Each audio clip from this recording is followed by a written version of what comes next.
I like to say that a dysregulated nervous system is a traumatized nervous system. So, a nervous system that is constantly stuck in states of fight, flight, or freeze is a nervous system that has unresolved trauma. Welcome back to the You Need a Counselor podcast. This is a show presented by Heart and Solutions Counseling Agency. We release new episodes every Sunday at 5 p.m. Central and encourage you to batch up that laundry, put away the dishes, plan for the week ahead, or do any other task that might seem daunting while you give our show a listen. You might just be encouraged to call your therapist, connect with this week's guest, or seek out those services you've been considering for a while but haven't made the commitment to yet. If you are in the state of Iowa and are in need of mental or behavioral health counseling, give us a call at 1-800-531-4236. Enjoy the show.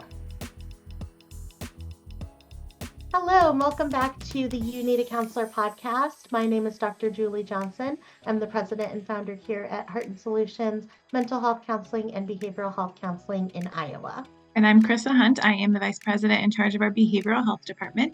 And this is our podcast, You Need a Counselor. So we are designed for people curious about counseling, but have barriers keeping them from experiencing the benefits of counseling. Our mission is to share stories about counseling, good, bad, and indifferent, and spread the message that everyone can benefit from mental health and behavioral health counseling services. Our guest today is a trauma and somatic therapist and a holistic coach. We've got Tatiana Szulc here with us today. Tatiana is a First Generation Latina. She specializes in a healing modality that's called Somatic Experiencing. We are very excited to learn about this and to hear about this process and also to hear about Tatiana's personal experiences with finding a counselor that she can really connect with. So welcome, Tatiana. Thank you for being here. Thank you so much for having me. I'm excited to be here. Now, okay, so tell us a little bit, what is somatic experiencing? I have not heard this phrase before, so I am very excited to learn about this from you. Somatic experiencing is a body-oriented approach to healing trauma and the nervous system without needing to talk about your trauma and without needing to remember your trauma because we are working directly with your nervous system. And it was founded by Peter Levine. I don't know if you've read any of the books like Waking the Tiger and Healing Trauma. He is the founder of Somatic Experiencing, and he developed this method of healing where we are really just working with our physiological states. Interesting. And it's interesting that you said, like, without even remembering maybe that you have trauma. Can you kind of explain how that works? 1000%. So we are working just with the body. So oftentimes we feel like we need to just work with the cognitive memories, but the body is really storing other memories, right? And so memories aren't just stored here in the cognitive brain, right? They're also stored in the body. So we are working directly with the nervous system and at the pace of the nervous system. So sometimes when people don't have the capacity to talk about their past experiences, they can often become re-traumatized if we go outside of their window of tolerance, right? If we share too much of their story without having the safety and the capacity in the nervous system. So that's pretty much what we're preventing, right? We're preventing the re-traumatization. So we're working directly with the body at the nervous system's pace and working with the memories stored at the physiological level. So if we might think, okay, well, maybe I have traumatic experiences that I'm being re-traumatized as I go through life or as I share my story verbally, but I don't remember what those are. How would I know? How might I be clued in with my body that I might be processing some trauma still? That's a great question. So, I like to say that a dysregulated nervous system is a traumatized nervous system.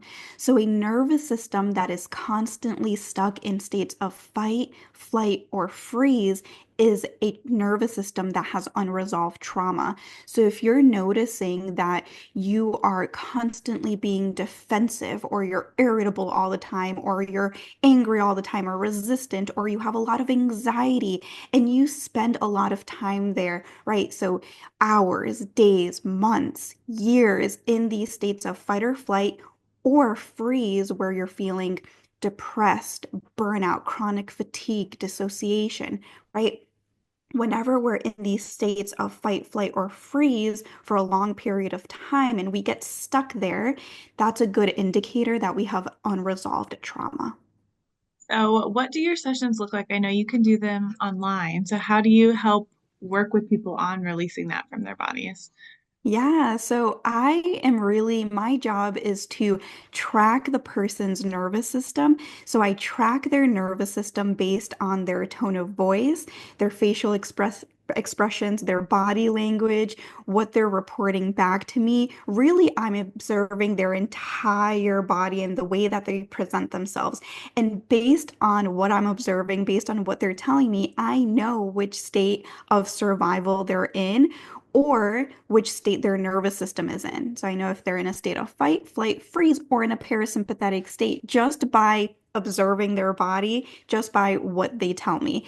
And so every thought, every emotion, every sensation, every behavior, every involuntary movement tells me what state their nervous system is in. And so my job is really to track their nervous system and move them through these survival states in a very gentle and titrated way to not overwhelm the nervous system. What are some of those survival states that we might be in, and what kind of is that end result goal that we're looking for? Yeah, so the survival states are fight, flight, and freeze. I don't talk about the fawn state too much because the fawn state is really more of a learned state, not a physiological state. It's more of an adaptive state. And so I really am just working with the physiological states, fight, flight, and freeze. And when a nervous system is traumatized or dysregulated, it gets stuck in these states, right? And so the nervous system doesn't have flexibility and flow.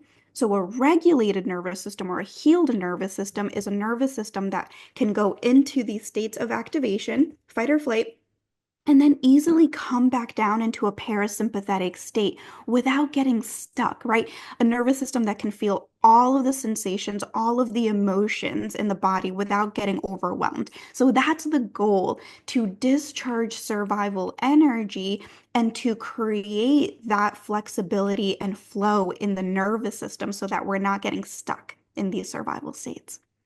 I would love to hear kind of like how you got interested in this. And I know you have your own story as well. So maybe like, did you try this first, or were you trying regular therapy first? And then what led you to somatic experiencing? Yes. Okay. So I am a complex trauma survivor. I've really lived in survival mode my entire life. And even working as a therapist, I was still functioning from this state of survival. And so I had this chronic anxiety where I would not even be able to be in this virtual space with you. I wouldn't be able to have this conversation with you. That's how bad my anxiety was.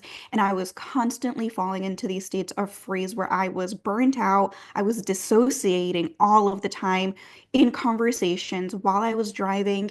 And I had tried all of these different forms of therapy. So I tried the traditional talk therapy. I tried CBT. I tried internal family systems. I tried EMDR, right? Like all of the common and popular ones.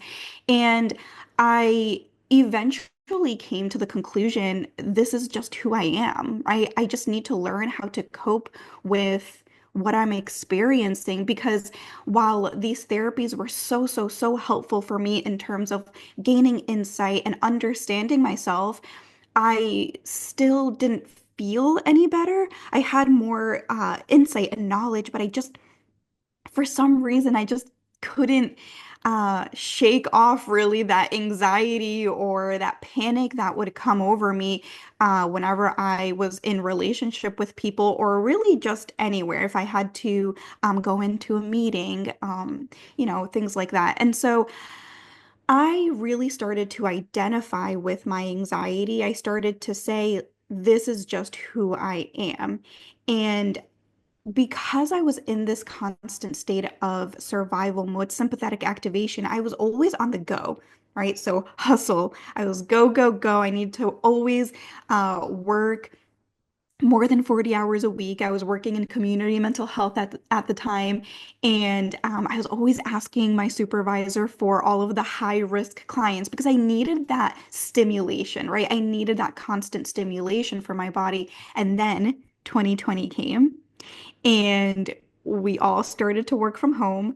I had no choice but to slow down, but my nervous system didn't have the capacity to slow down. So I had no idea how to do it. And so I fell into this chronic state of burnout and shutdown. And I was starting to contemplate whether I wanted to be a therapist anymore. I felt so unfulfilled with my life. I felt so unfulfilled with my work. It because I just didn't know how to cope with the world, what was happening with the pandemic, but also just what was happening internally for me. So I told my supervisor at the time, I was like, this is how I'm feeling. I'm feeling very unfulfilled. And she was like, you know what? Well, maybe you just need some inspiration, some motivation. And I said, sure, okay, let me go find some inspiration. And I started to Google some trainings. Mind body trainings, and I came across somatic experiencing. I had never ever heard of somatic experiencing before. And because I was very reactive, very impulsive. I just did a little tiny research on it. And then I was like, oh, this sounds interesting. Sure, I'll sign up. Somatic Experiencing is a 3-year program. So I signed up for a 3-year program without knowing too much about it. And I was like, okay, well, I'm here. And after the first training, it absolutely blew my mind and it just felt right. It felt like, oh my gosh, I understand why I still have this chronic anxiety. I understand what's happening in my body. I understand that this doesn't have to be me for the rest of my life.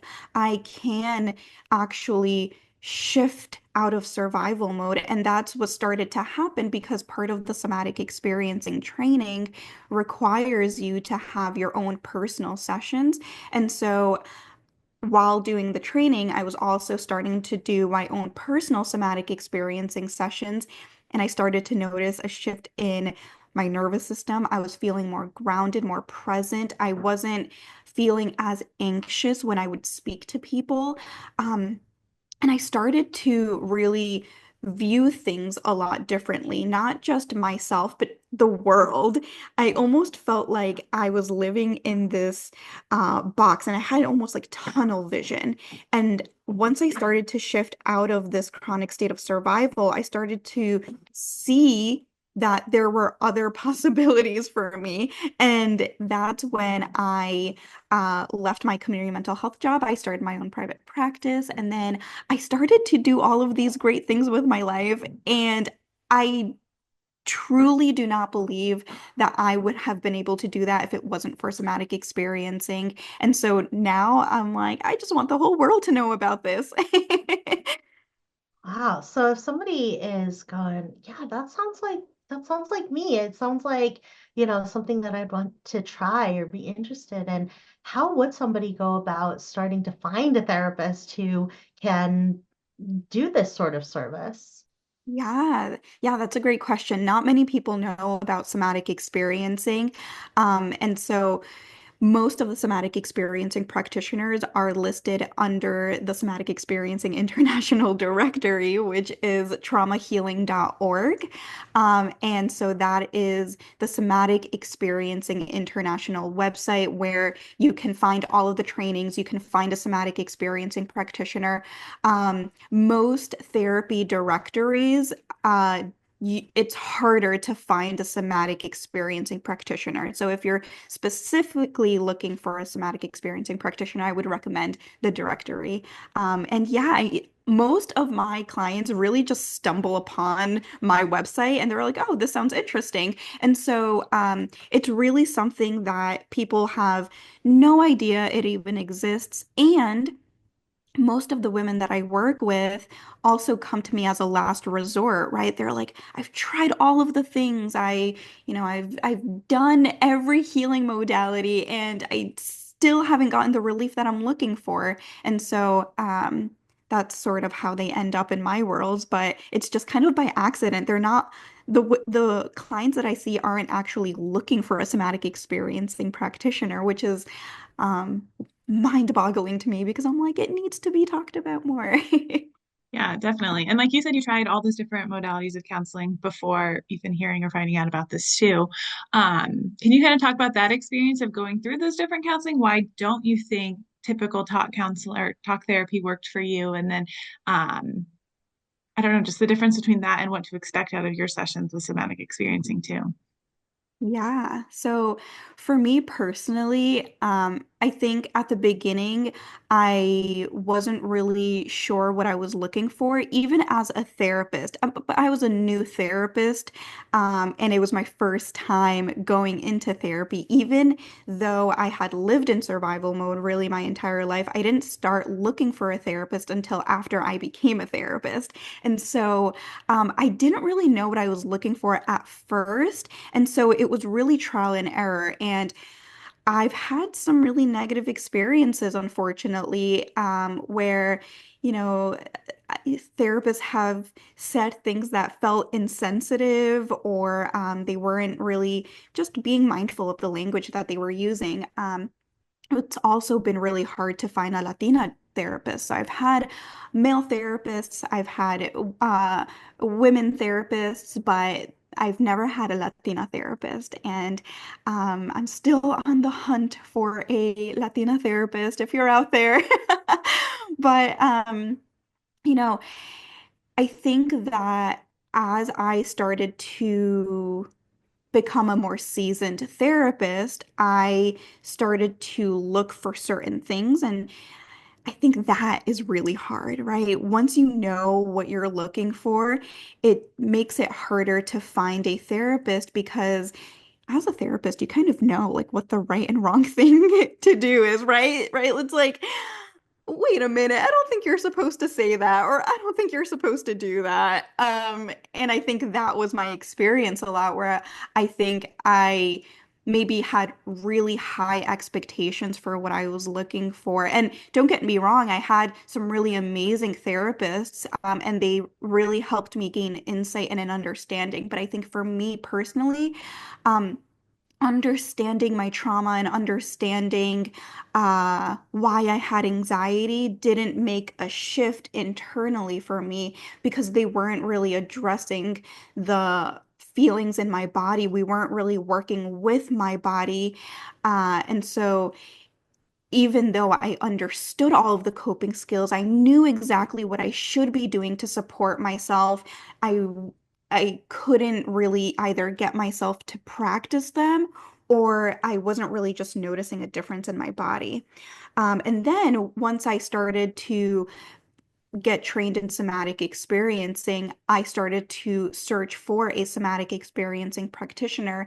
And there are a limited number of somatic experiencing practitioners. And I think now maybe the word is starting to get spread a little bit more. And I'm hoping that more people kind of get trained in this modality. But I think that especially where I live in Rhode Island and I work in Massachusetts. Well, my physical office is in Massachusetts. Uh, there are I want to say there's like two somatic experiencing practitioners in Rhode Island, and definitely not enough in Massachusetts where it makes it easy for me to find a somatic experiencing practitioner. And so, um, that's sort of been my experience. And also with the so. Now we have a limited number of somatic experiencing practitioners, but even less Latina somatic experiencing practitioners or even a somatic experiencing practitioner of color. And so even if they're not Latina, like I'm happy to go with a practitioner of color, but they are so limited. And so it's been a journey when it comes to looking for my own services because there just aren't many of us, at least in my area. And can you speak a little bit more to the importance of, or the importance for you of finding a practitioner of color or finding a Latina practitioner? Can you tell us more about that importance there? Yeah, 1000%. I think it really comes down to understanding the culture, understanding why I may be struggling with showing up in certain places in my life and how I show up in the world and how, these different uh, like the cultural factors really impact me internally. I'll give you an example. I had one, so I am Latina, but I am half Colombian and I am half Guatemalan. Two different cultures, both, Latino family or parents, but they're different cultures. And I was born in the United States. Now that's three cultures that I'm struggling with. And so, as a first generation Latina, Spanish was my first language, but as you get older, you kind of start losing the language a little bit because I'm always speaking English. And so, I started taking Spanish classes, and I had told one of my therapists at the time, I was like, oh, I started taking Spanish classes. And she looked at me like I had 10,000 heads. And she's like, why? And that is a perfect example of, if I had a Latina therapist, they would understand why. They would understand that just because I'm Hispanic, just because I'm Latina doesn't mean that I speak the language. It doesn't mean that I can't brush up on my Spanish. It doesn't, and it just felt invalidating, even though that wasn't their intention, right? That's not something that they were trying to do, but I think it's those small experiences where I don't have to explain myself so much if I'm working with someone who understands the culture. And I know you mentioned too that your family was kind of against counseling and therapy. Can you kind of talk about, is that like a cultural thing? And then how growing up in that family did you get into counseling? Yeah, so it's definitely a cultural thing, and I would say a generational thing. And so, yeah, mental health, emotions aren't really talked about in the Hispanic culture. And so it's sort of like, all right, just brush it off, start cleaning, get over it, get to it. You have so much to live. What do you have? Why are you depressed? You don't need to, there's nothing to be depressed about or sad about, right? Um, and so I think growing up, I really did struggle with my mental health. Um, and I remember asking my parents for to see a therapist at the time, but it wasn't received well.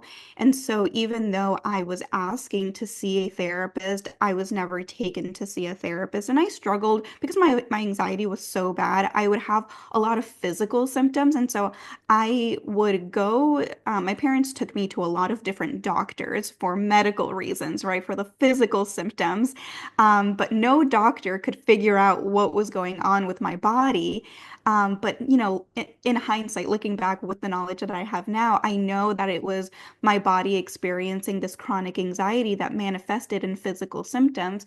Um, and so uh, yeah, I think that's part of the reason why I became a therapist, right? That's sort of why I went into the field of psychology and mental health because I knew that I was struggling and I knew that I needed to see a therapist, but because it wasn't talked about, because I wasn't really heard or seen in the ways that I needed to, I wanted to help others do the same. And so that was sort of my experience with my family. And even now, as an adult, I tell my parents what I do, and I think that there's still a part of them that believes that seeing a therapist is only for people who have really severe problems or who are, unfortunately, they do use the word crazy. And I do have to do a lot of education around, like, therapy is for everyone. And it's not really for people who are only having severe problems. It's,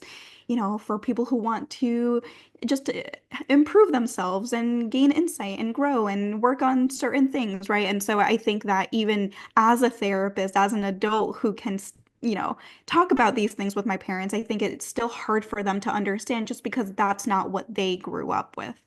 Yeah, and anxiety especially, through a cultural lens, anxiety in a culture where being extroverted, being open, being, in community with other people and expressing ourselves a lot, um, that can feel like it's on purpose to our parents or to our grandparents or to our uncles and aunts.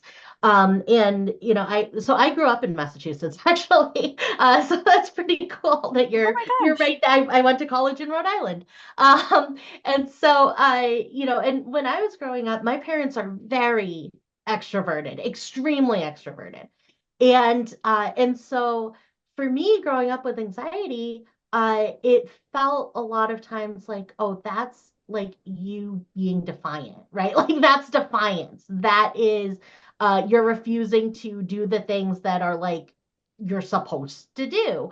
Um, and not having that understanding of like, no, I'm not trying to not do those things. I physically cannot make my body do those things or I'm gonna go throw up, right? So like these are physical things that seem on the outside so often, and especially through a cultural lens where that is the expectation that we do these things, and it can feel like defiance, which then can make asking for that help and support that much more challenging, because we're going, I, my parents were a little bit like, well, why should we do that for you, right? You don't do the things that we ask you to do. And I'm like, Mhm. maybe I can if I have support, right? So, it was kind of this like never ending cycle, right? Of like, I wasn't meeting their needs. But so they were like more hesitant to meet my needs, right? And all of that being now no understanding that like a lot of that was symptomatic, and once I was able to process those symptoms and process the traumas that were causing those symptoms, then I was able to do the things that were meeting their needs, right? So I think so many people can get kind of in that cycle with our families and with the people around us, and it can make asking for that help that much harder. Mhm. And it also feels like, it's a very vulnerable place to ask for help. And in a lot of our cultures, we're not supposed to ask for help in that way. And so then it feels challenging and scary to do it. And then it feels so uh, defeating when we're not granted that help. Mhm. Because in our minds we go, well, yeah, I shouldn't have asked, right? I knew I wasn't supposed to ask, and I did, and it can feel like that rejection. So I really resonate with so many of the things that you're saying, and I'm curious, being half Colombian and half Guatemalan, are there cultural differences when it comes to mental health and behavioral health between kind of those two countries and cultures? Yeah, I think yes and no. I think maybe it really is dependent on, I would say, family to family, right? I think in Colombia, I think people are more expressive in terms of like they're very just kind of so my dad is Colombian and he's more of like the emotional, more in touch with his emotions and feelings, and he likes to talk and share his stories and past experiences versus uh my mom is Guatemalan and she is a very, very reserved and very hesitant to talk about any childhood experiences or growing up. I noticed cultural differences between like my mom and my dad in terms of how they show up emotionally. Um, I but I don't know if it's really I don't know, I can't generalize it to the entire culture. I would say it's more family dependent. I don't think I have enough information to say for sure. And I think that's part of my learning, my journey of learning more about these cultures and learning more about and it's so hard, right? Because I think for a long time it's like, who am I? Where do I belong? Am I Colombian? Am I Guatemalan? But I never fit into any of those boxes. And so I think part of my journey is trying to explore more of like what the cultural norms are, what's the same, what's similar. Sometimes I don't even know if what I'm eating or doing or saying is my Colombian side or my Guatemalan side. And so I think that's part of my own journey. Yeah, definitely.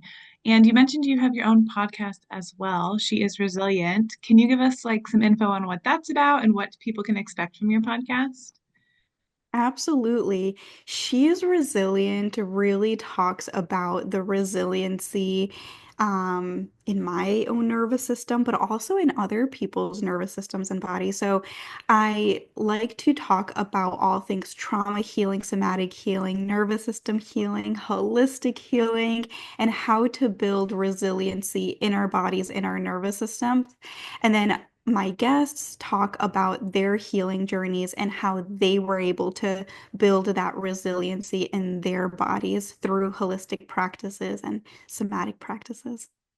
I saw that in one of your most recent episodes, you talked about leaving Instagram and still having connection after leaving Instagram and that social media realm. Can you tell us a little bit more about that? I'm so curious about that. Sure. Is it okay if I get a little political? Yes. Okay. Yes, it is.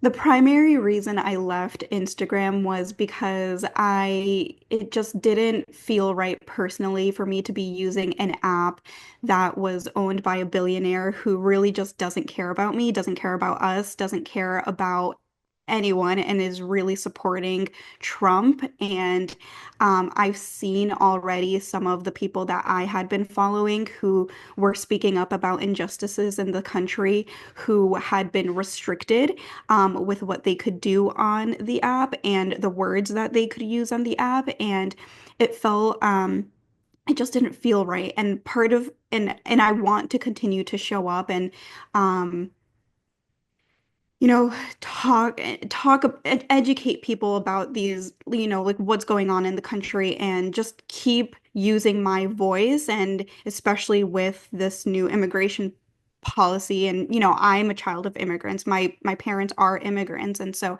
I have family who are immigrants. And so it just really hits home and it just didn't feel right to be on the app. And so I had I was considered a small account, but I had I would consider a large following.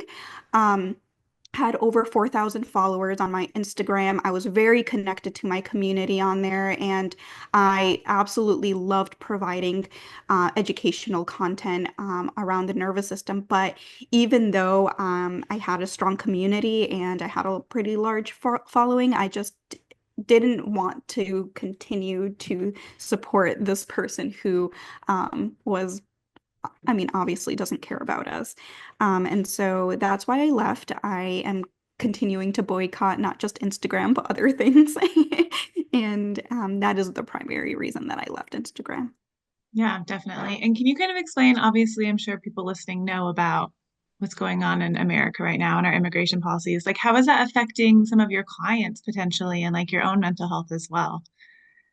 Yeah, I think it's so interestingly enough, and again, I think this is part of the reason why I have been on my own journey on connecting more with my culture. Interestingly enough, I don't get a lot of um, Hispanic clients or clients of color.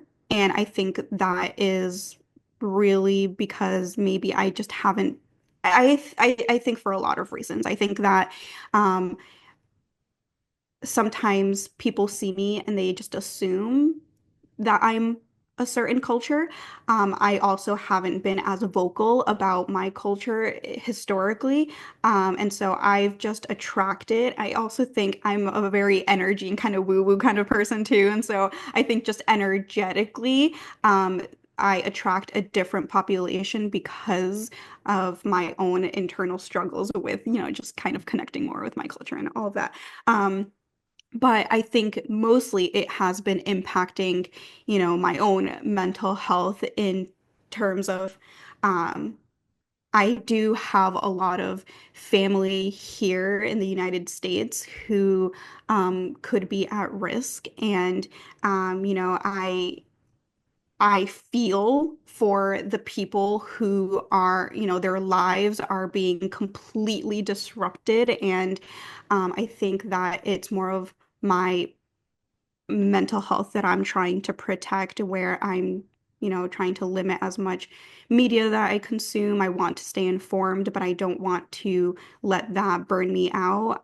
But it's been a balance of trying to show up and continue to use my voice and also, honoring myself and knowing how much is too much so that I'm not getting so burnt out, with all of the chaos that is happening right now. Yeah, absolutely. It is a balancing act to be able to uh, take in information and present information, but not be overwhelmed by how much information there is in such a short period of time. And it can bring up a lot of guilt when we limit that information because we know that there's so much to be done, and we know that each of these issues are so important for us personally. We need to know kind of where we or the people that we love might be in danger. And so there's that element of, well, I need to know. I need to know because I need to protect. But at the same time, that feeling of like, it's too much. It is too much because it's constant. It's just that constant. So uh, the idea of setting boundaries on that, I love that you that you said, you know what, it's important to me that I'm living my life in a way that fits with my values. And so using a platform like Instagram just is not in alignment with that. And so I'm going to let that go. And there are so many other companies, right, that we can also either support or choose not to support based on those values. And I think that that is such a great way to put our voice into action in a society that is quickly becoming about money and about class and about financial finances over humanity, right? And finances over human respect for human beings. And so, not that we all want to jump on that bandwagon, but that is the system we're in. And so within the system that we are currently in the direction that that system is going, where we spend our dollars, where we put our energy, where we put our attention does matter. And so, choosing not to support a certain company or choosing to support a certain company that aligns with our value. We were just talking on the last episode about Costco, right? So, like, when we choose to support something or not to support something, we are making a difference because we are in a money and attention and support community and economy. So I just think it's a really inspirational stance that you're taking there, and it does matter. It really, really Thank you. does. Thank you. I really appreciate that. And I think that that's encouraging, I'm sure, for the listeners to hear too, because I'm sure that there are so many people who feel like they're not doing enough. And I think that the smallest thing that you could do is enough, right? And focusing on what you can control. And we don't have to be everything, right? We don't have to do all of the things. We can just focus on what we have capacity for. And that's my way of contributing. Of course, I'm contributing in other ways as well, but I think that for people who feel like, what do I do? Right? It's the smallest thing. And I also think about like our gifts, right? Some people are using their gift of creativity and art and music, right? That's their way of contributing and to make a difference. And so I feel like um, nothing is ever too small. And if you're listening to this and you're like, I just feel like I'm not doing enough, trust me, showing up is enough. Absolutely. Absolutely. I when we as human beings go through times of uncertainty and of fear, where there's a real legitimate fear. We talk so much about situations in our lives that our brain processes as a threat that maybe isn't a threat, right? Like presenting at a meeting or sharing an elevator with somebody and having to make small talk about the weather, right? Things that we kind of it can bodily process as a threat that really aren't necessarily threats to our existence. But we're living in a time where we are constantly being exposed to real, genuine threats to our way of life, to who we are as people, and to our ability to have human rights. And so in those situations, those fight or freeze or even fawn mechanisms, that is what they are there for. They are beneficial in times like these. And so sometimes when you kind of talked about like that tendency that so many of us have of like, I'm feeling anxious. I got to do something, right? I got to do something. I got to do something. I got to do something. And then when we get into freeze, we feel a lot of guilt about that. We feel like, oh, there's so much to be done and there's so many things happening and I'm not doing anything. I'm in this freeze feeling. And part of it, I think, especially right now, is just giving ourselves grace that that is what it's for. It does serve a purpose in those real life threat situations.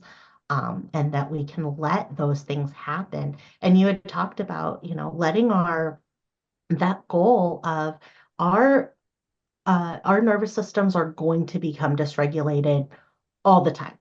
And a thing is going to happen, a real life threat presents itself, and we are going to go into fight or flight or freeze. And that's going to happen. And it's our ability to bring ourselves back down to baseline that really we're trying to improve when we're going through those things. It's not that we're trying to stop ourselves from doing that. It's that we're trying to be able to come down to that baseline of serenity. And David Allen, who he wrote Getting Things Done, he talks about mind like water, which is a martial art concept. And it's that when a lake is flat and you throw a rock into it, it ripples out and then it goes back to flat. And that's really what we're trying to do for ourselves too. So I think it's such an important discussion because there's a tendency when there's a real life threat to not give ourselves the grace that it is okay to have feel big feelings about this. It is okay to have a reaction about this. And I think that some of the things that I've been seeing on social media have been trying to send a message that there's an overreaction about these things and we need to quiet our feelings about it or our statements about it. And so I just really love what you're saying about like we don't have to do that. We don't have to do that, and we can take action based on how we feel. 1000%. And anger and rage is so useful, right? That's what helps us to take action, right? When we allow ourselves to lean into that anger and rage and use it in a healthy way, we can use our voices, we can speak up, we can protest, and we can take action on whatever it is that we're wanting to do. And so, yeah, leaning into that, right? And it's also okay if you're not experiencing anger and rage, and if you're on the complete opposite and feeling grief and fear, and that's totally fine too, and just allowing yourself to feel that. I also think that so often we feel like, all right, we have to feel our emotions, and okay, now next day I need to take action and do whatever I need to do. Um, but no, right? Our emotions need time and space, and we really need to spend as much time as we possibly can with them. That's how we can move through emotions, not by saying, all right, I'm going to feel the emotion for an hour and that's it. I'm ready to go, right? It's really just allowing plenty of space for your body to do whatever it needs to do. Definitely. And if somebody is listening to this episode and is interested in starting counseling with you, can you kind of give an example of what a session might look like? Like, what's their first session going to look like when they reach out to start somatic experiencing? Yeah, so in the first session, I orient the client to what we're going to do. So I tell them what their job is, and their job is to sense into their bodies, notice their sensations and their emotions, notice any images or words or thoughts that come up, and just report them back to me. That's all we're doing. Not explaining any emotion, we're not explaining any sensation or going into any narrative. We're just noticing and reporting back.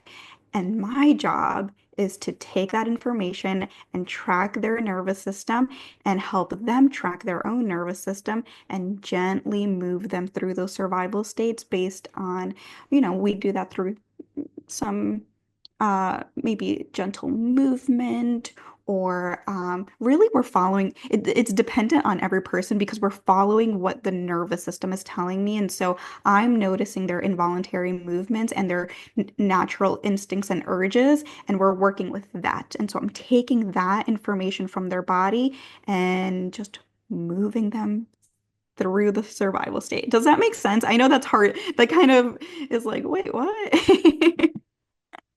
Yeah, it's kind of like, my one of my mentors, when I was getting my counseling degree said, when we're working with children, we're doing veterinary services because children, especially young children, right? They're going to tell us everything that we need to know, but they're not going to necessarily say it to us. And so just like when I bring my cat to the vet, the vet can tell what's going. My cat is telling the vet everything that's going on, right? They're going to move a certain way when they touch their elbow joint that hurts, right? They're telling them all the information they need to know, but they're not saying it to them.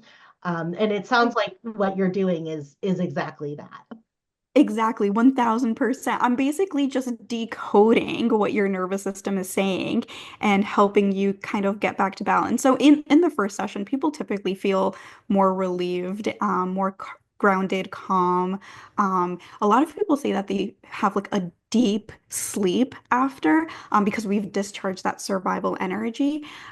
So yeah, it's not like a typical therapy session where we do an intake and we kind of build rapport or anything. We're just like diving right in in a gentle way.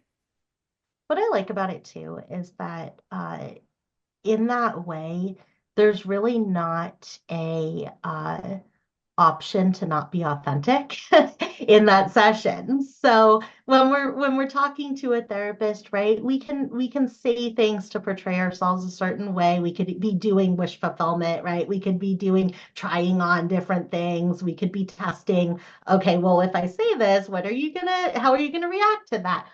There are a lot of things that we can do. So there's a lot of like decision making that either happens consciously or unconsciously when we're talking to a therapist or any person, really. Um, but our involuntary physical responses, the way that we're breathing, the way that we're sitting, the way that we might be trying to control our leg that is that is moving. Those are involuntary situations, and we kind of are left in a place where we have to be authentic, and that can be so validating, because when we're in that place of I'm being completely authentic because I don't know how or have a way to act like I'm supposed to when it comes to my body, then the validation that we get from that, of somebody noticing it, translating it for us, helping us understand it, is that much more authentic to us, because we know we were being authentic. Yeah, 1000%. The body doesn't lie. The body tells you everything we need to know. Mm, absolutely. Wonderful. So now, if somebody might be on the fence about starting counseling, and especially if they're on the fence about starting counseling because they're like, I want to work with somebody doing this specific technique, or I want to work with somebody who is like me in this way, what suggestion might you give to that person on the fence? Yeah, I would say it's never going to be right the first time. And it's okay to shop around, right? It's okay to, because I think that sometimes when we try one therapist and it doesn't work out, we almost feel like all therapists are that way, right? And so I I can understand that a lot of that being on the fence is like, oh, well, this was my experience with this therapist. It might be the same experience with another therapist. And just remember that your therapist is out there and there is someone who can really see you and hear you and fit your needs. And you can never be too picky. I would say that continue to shop around for as long as you need to until you find that right fit. Yes, definitely. Well, thank you so much for being our guest today. If you are listening and interested in hearing more about Tatiana's services, her website is tatianaschultzlmhc.com, and her podcast, She is Resilient, is available on Spotify. And she also has a free nervous system guide on her website, too. I'm sure we'll link all of that in our show notes. I'm Tatiana Szulc, and I need a counselor. And I'm Chrissa Hunt. And I'm Julie Johnson, and we need a counselor. And so do you. Bye. Bye. Thank you for listening to the You Need a Counselor podcast. We are so grateful that you're here. Now, we want to hear from you. Text us or give us a call at 515-650-3231. You can also find and connect with You Need a Counselor on Facebook and Instagram. If you've enjoyed today's show, please take a moment to like, review, or leave a comment, as all of these things help others to find and benefit from the podcast as well. If you're in the state of Iowa and interested in mental health counseling or behavioral health intervention services, give us a call at 800-531-4236.